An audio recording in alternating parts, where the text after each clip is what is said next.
Hi guys, got a PS2 controller here, a different one.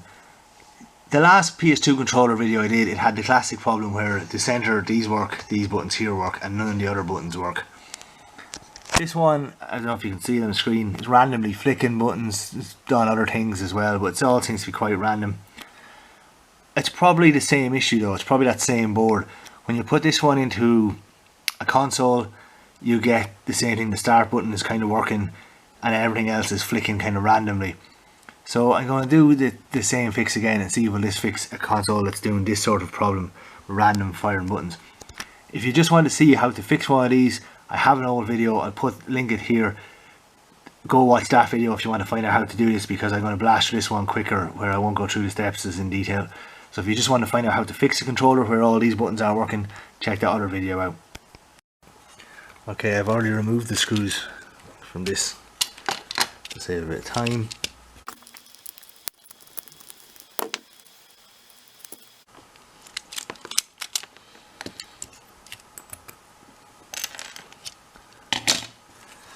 Now, I said the last time it was probably easier to do this if you just use heat, and I removed it with a soldering iron. I've done a couple of these since, and it is way easier to do it by just using the heat gun. So I'm just going to cut this just so I can remove this plastic. Don't remember anything.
That's how easy it is to do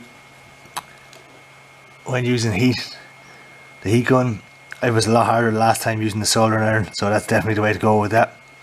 I'm just going to clean this up now and we'll come back when I'm ready to put it on.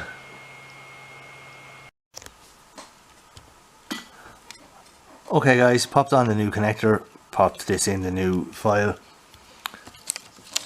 Popped in the new file. You have to trim these bits. I'll talk about why in the last video. If you want to pick up those connectors, I'll drop a link down below.